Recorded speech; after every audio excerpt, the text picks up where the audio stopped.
Nós vamos chamar o professor Ricardo Bitum, né? Aí está, doutor Ricardo, por favor. Ele possui graduação em Teologia pelo Seminário Bíblico de São Paulo, graduação em Ciências Sociais pela Universidade de São Marcos, mestrado em Ciências da Religião pela Universidade Metodista de São Paulo e doutorado em Ciências Sociais pela Pontifícia Universidade Católica de São Paulo. Atualmente é adjunto da Universidade Presbiteriana Mackenzie, coordenador do curso de pós-graduação do Programa de Ciências da Religião da Universidade Presbiteriana Mackenzie. Tem experiência na área da Sociologia, com ênfase em Sociologia da Religião, atuando principalmente nos seguintes temas: direito, religião, violência, democracia e neopentecostalismo. Doutor Ricardo, um prazer aqui estar com o senhor. Quero primeiramente agradecer a Eleni por esse honroso convite e que me sinto com uma responsabilidade muito grande perante pessoas que creio que têm experiência na área, que conhecem muito bem o que fazem, por isso estão aqui e estão até agora firmes aqui, querendo aprender, etc. E eu me sinto assim muito temeroso e honrado. Então, agradeço muito, Eleni, pelo convite. E eu gostaria de usar esse tempo que me foi concedido, primeiramente, na pouca experiência, somente alguns anos com a capelania hospitalar, e, num segundo momento, embasado num teólogo, psicólogo, que trabalhou com crianças especiais. Ele era professor de Harvard, era psicólogo, teólogo e uma mente avantajada. E ele, no meio da cátedra, no meio da docência, ele entra numa crise pessoal e abandona Harvard. Ainda tentaram fazer com que ele deixasse aquela ideia, deram um ano sabático para ele, com remuneração, etc., mas ele diz, não é bem isso. E ele conhece um canadense e ele começa a trabalhar na LARC, a Arca, com crianças especiais. E, quando ele começa a trabalhar com crianças especiais, ele, que era um dos mais bem conceituados professores de Harvard, com uma agenda com 3 anos, palestrante internacional, etc., ele tem uma experiência muito impactante, que, quando ele começa a trabalhar na LARC, e pedir para que ele tomasse conta de um menino chamado Adam, um menino especial. E, quando ele está cuidando, um voluntário jovem diz, o senhor não está vendo que o Adam precisa ser trocado? Ele diz, mas o Adam não fala. Ele diz, ele está dizendo, por favor, o senhor pode trocar. Ele trocou. No dia seguinte, outro jovem diz, o senhor não está vendo que o Adam está com fome? Mas o Adam não falou nada. Por favor, é só olhar para o Adam e o senhor sabe que ele está com fome. E aí, ele, que já estava numa crise, aprofunda a crise, porque ele diz, não é possível. Como que eu posso aqui estar tratando desses meninos e eles nunca vão saber, nunca vão reconhecer, nem mesmo ler um livro meu, eles não sabem que eu sou preletor internacional, eles nunca vão ouvir uma palestra minha por inteiro, nunca vão fazer perguntas inteligentes, e ainda eu me sinto completamente incompetente para cuidar e estou tomando bronca de jovem. Até que ele para prestar atenção no Adam. E aí alguém falou para ele assim, presta atenção, o Adam fala com os olhos. No primeiro momento, ele disse, preste atenção nos olhos dele. Ele fala. E, encurtando o assunto, o Adam foi um dos maiores conselheiros desse psicólogo, teólogo chamado Henry Nouwen. Foi um dos maiores conselheiros. Ele diz, todas as vezes que eu entrava em crise, todas as vezes que eu tinha alguma preocupação, eu pedia para que o Adam me escutasse um pouco.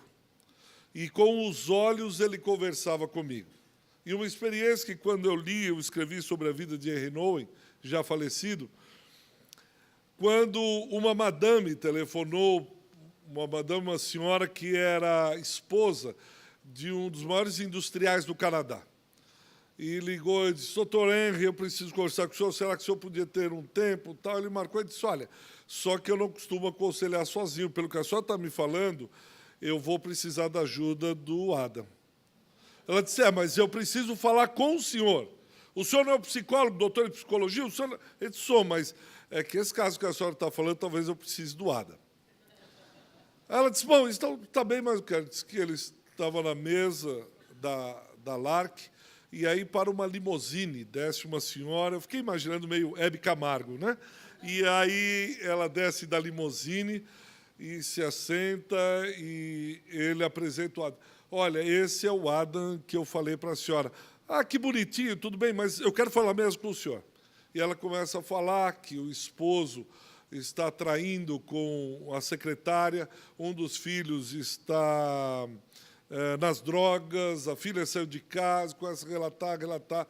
Ele disse: olha, minha senhora, posso pedir um favor para a senhora? Pois não. Fala um pouco com o Adam, vê se ele tem alguma saída. Ela disse: eu vim para falar com o senhor. E ela falou mais um pouco. Ele disse: eu não quero ser deselegante, mas deixa eu insistir um pouco mais com a senhora.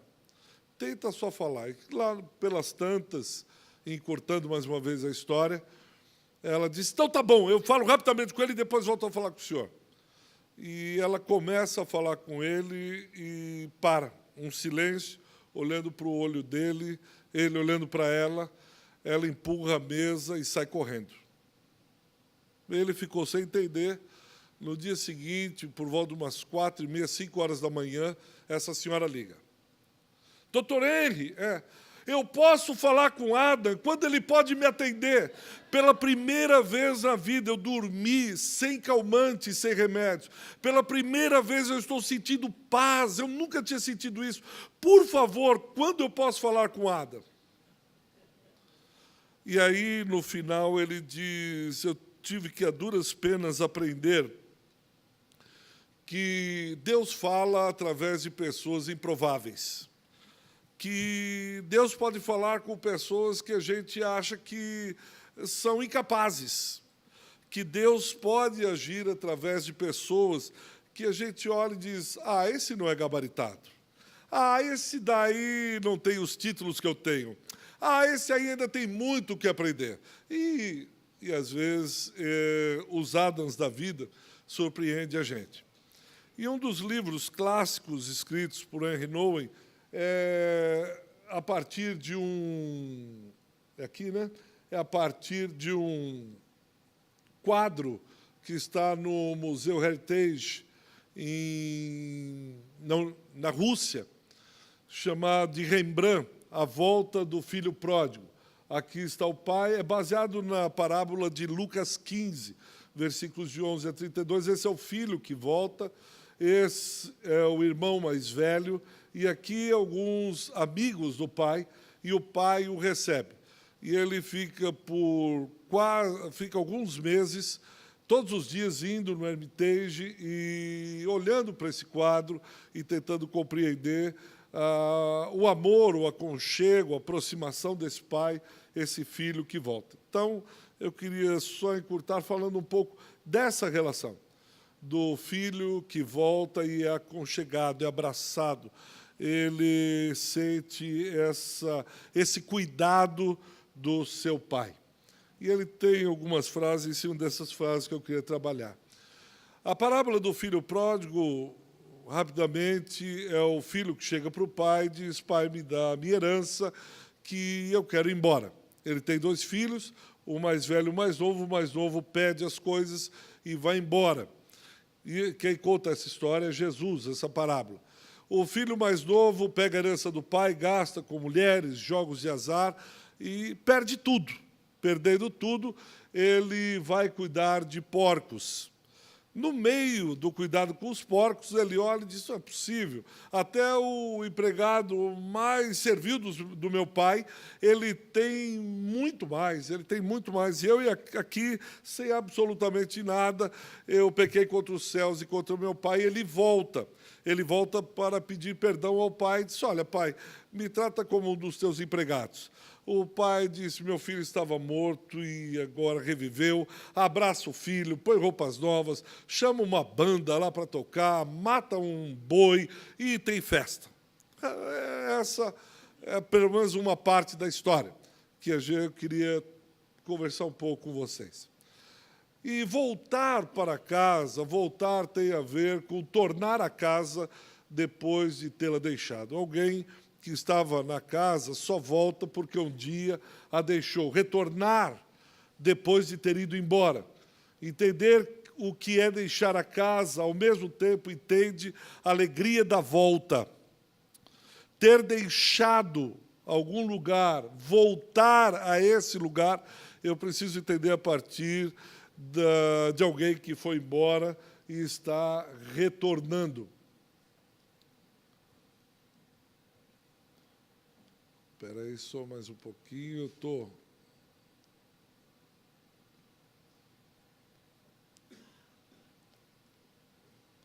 O filho mais moço, o mais jovem, sai. Ele vai viver sua própria vida, ele procura sua independência. Ele vai e diz, olha, eu vou viver o que eu quero, as minhas coisas, etc. O pai, em seu retorno, diz uma frase interessante que eu já disse. Ele diz, esse é o meu filho, ele estava perdido e foi achado. O meu filho se perdeu, mas foi achado. O achado, assim como voltar, tem atrás de si o perder. O regressar abriga sobre o seu manto a partida.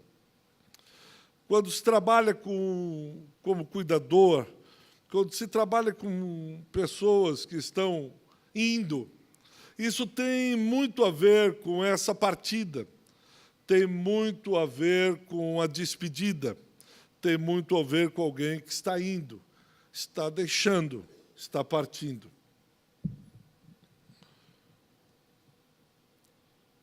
E ele diz uma frase para o pai dele que é muito cheia de significado. Quando ele está indo, partindo, ele diz, dá-me a parte que me cabe. Pedir a herança naquela sociedade ocidental é dizer assim, pai, o senhor é um bom pai, o senhor é uma boa pessoa, só que o senhor dura muito. Eu não posso aguardar mais o senhor viver tanto tempo. Não vejo a hora que o senhor morre. Me dá logo minha herança, que eu preciso gastar enquanto eu tenho vida. Enquanto eu tenho saúde, enquanto eu sou jovem, eu preciso curtir a vida, eu preciso gozar a vida, eu preciso conhecer o que o mundo tem, etc., etc., e o senhor dura muito. Eu não posso ficar aqui esperando o senhor até que o senhor parta, morra, aí depois abre inventário. Quando for isso, quem sabe já estou velhinho, estou com alguma doença, e aí não dá. Em outras palavras, ele rejeita a casa, o lar que ele nasceu e foi criado. Rompe com a sua tradição, ele rompe com sua cultura, ele rompe com tudo aquilo que lhe dava identidade. O Dr. Lotu falou sobre identidade. Rompe com tudo aquilo que fazia sentido para ele. Sua cultura, sua casa, seu jeito de ser, sua maneira de pensar, sua maneira de sentir, sua maneira de agir. É uma traição aos valores cultuados pela família e pela comunidade. E talvez uma das piores coisas é quando a gente tem e lida com pessoas que se auto-boicotaram, se auto-traíram, perderam suas identidades. Eu lembro do meu pai, por quase 7 anos, com câncer terminal, e ele perdendo, parece que a sua identidade, ele tinha um desejo de viver muito grande, mas a doença lhe impedia. E como descaracterizava, ele serviu polícia do exército, era forte e atleta, mas, de repente, ele magro, sem força, depois das químios, vomitando, perdendo o cabelo, quase que não conhecia. E variações de humor, E era muito difícil essa convivência, e eu imaginava com ele mesmo, ele entrava em crise, depois pedia perdão. O jovem, quando sai para o mundo distante, é um mundo no qual não se respeita o que em casa é considerado sagrado. Aquilo que é santo, aquilo que a gente separa, aquilo que para a gente tem um valor muito grande. Quando o jovem sai de casa, de alguma maneira ele não respeita mais aquilo que é de valor, aquilo que é sagrado, aquilo que é especial, aquilo que para a família e talvez até mesmo para ele teria muito valor. Deixar essa casa é mais do que uma quebra situada no tempo e no espaço. É quebrar a espiritualidade, é quebrar a afetividade, é quebrar a proximidade, é quebrar consigo mesmo. É um auto-boicote, é quebrar todos aqueles laços que fazem sentido para a gente, todos aqueles laços que, de alguma maneira, têm importância, têm valor, e é isso que muitas vezes a gente encontra no meio dessa caminhada, trabalhando com pessoas com a vida não tão longa. Deixar a casa é negar a realidade espiritual de que pertenço a Deus com todo o meu ser. Que Deus me ampara num eterno abraço, que sou realmente moldado nas palmas das mãos de Deus e escondido nas suas sombras. Quando eu deixo a casa, deixo os laços, me auto-boicoto, quebro comigo mesmo, quebro tudo aquilo que me dá identidade, o chão some, eu estou negando tudo isso que faz sentido para mim. Eu esqueço que sou amado, eu esqueço da minha história, eu esqueço de tudo aquilo que faz sentido para mim. As maneiras sutis pelas quais preferi o país longínquo à morada tão perto. Enquanto eu estava escutando as palestras, me vinha a pergunta, né, quem cuida do cuidador? E muitas vezes nós mesmos, ao cuidar, nós esquecemos de cuidar de nós mesmos. E por N maneiras sutis, nós vamos para um lugar distante. Fantasiamos, negamos, vamos para um lugar tão estranho, de tão pouca intimidade, que desconhecemos o lugar e acabamos desconhecendo a nós mesmos. Não nos reconhecemos mais, porque tamanha é a tragédia, tamanha é a crise, tamanha é a dor, tamanha é o sofrimento, que nós olhamos e dizemos, espera aí, mas o que é isso mesmo? E também rompemos com o nosso mundo, com aquilo que vivenciamos, cremos, e esquecemos várias coisas, e rompemos com várias coisas como o filho mais nosso. Quantas vezes partimos, nos distanciamos da casa e do afeto do Pai. Nesse relacionamento, com aqueles que necessitam de cuidados, como um afeto, como foi dito aqui, como um afeto, esses laços de afetividade são importantíssimos. E dos dois lados, porque tantas vezes nós temos que ser pai e tantas vezes nós temos que ser filho. Tantas vezes nós temos que ser filho que abandonou o sagrado, a identidade, os laços, e tantas vezes nós somos pais que temos que abrir os braços e abraçar, aconchegar e nos relacionarmos. Dizermos, é isso mesmo, vamos junto. Desejamos a distância mais do que a proximidade. Fugimos da presença do Pai com a herança que nos cabe. Eu vou prestar só um pouquinho. Deixar a casa é viver como se ainda não possuísse um lar e precisasse procurar muito a distância até encontrá-lo. A casa, e aí eu quero ir fechando, a casa é o centro do meu ser. A casa não é outro lugar onde eu me encontro. E encontrar a mim mesmo e ajudar outros a encontrar-se em si mesmo. Porque é lá na casa onde que eu posso ouvir a frase, você é o meu filho amado, em que minha alma se compraz. Ou você é o meu filho amado, em quem me comprazo. Voltar a casa é voltar ao sentido original, é voltar ao colo do Criador, é voltar à intimidade daquele que nos confere identidade, é voltar ao lugar aonde eu sinto paz, é voltar ao lugar aonde eu jamais deveria ter saído, é voltar ao lugar aonde diz e sabe, tem certeza, convicção de que eu sou o filho amado do meu Pai, e que ainda que eu ande pelo vale da sombra da morte, eu não temerei, porque eu sei que o meu Pai está lá. Como amado dele, eu posso ajudar e assistenciar aos enfermos. Como amado dele, eu posso lutar contra os inimigos da vida.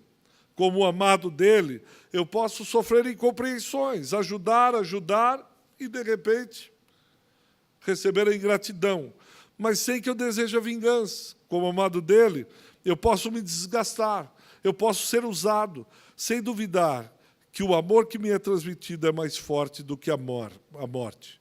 Como amado, eu sou livre para dar a minha própria vida, a fim de ajudar o outro.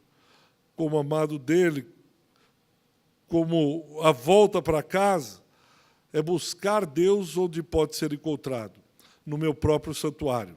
Sou chamado a entrar no meu santuário, entrar no santuário bem dentro do meu próprio ser, onde Deus escolheu fazer a sua morada.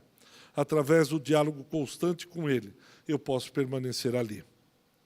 Através da oração, da meditação, como foi dito, do diálogo constante com Ele, eu só posso encontrar Ele aonde Ele decidiu habitar. Deus tem logradouro na minha casa. Ele resolveu fazer morada dentro de mim. E eu preciso entender isso para ajudar outros a entenderem isso, que pode encontrá-lo ali, através da oração, do diálogo. Deus, o Pai, habita no mais íntimo do meu ser. Eu creio que é essa a relação. Quando eu ajudo o outro a se aproximar dessa relação com o Pai, tendo clara convicção e certeza que o Pai está de braços abertos, esperando a volta, onde eu posso receber o amor dEle, o afeto dEle, a chegada. Eu não preciso andar a terra distante, encontrar aquilo que, em tese, me dá prazer ou felicidade, mas está aqui dentro, quando eu me encontro com Ele. E eu creio que é esse o trabalho que nós devemos, de alguma maneira, realizar, ajudando-os a encontrar esse que está tão perto. Obrigado. Viu, doutor Ricardo, eu lá na USP, a gente fundou um projeto de crianças desaparecidas, né? O projeto chama Caminho de Volta. É um projeto lá da Faculdade de Medicina, no Departamento de Medicina Legal, Médica, Medicina Social e do Trabalho. E uma vez a gente atendeu uma criança que estava aí perambulando pelo centro da cidade de São Paulo, e meus alunos aqui do Mackenzie fez um atendimento lá nas Mães da Sé, dessa criança, né? E ela, em uma atividade lúdica, ela pegou uns jogos de montar, escreveu bem grande, assim, num jogo de montar, a aluna tirou a foto, estava escrito pai, né? Ou seja, o menino tinha saído, estava perambulando, porque ele estava buscando o pai, né? E aí você vê que várias situações, né, de crianças que, né, estão aí, né, sem um pai ou buscando seu pai, né? Eu acho que sua fala é esplêndida, acho que a gente pode pensar em várias coisas, né? Eu pensei numa situação real mesmo que eu vivi. Obrigado pela sua fala, viu?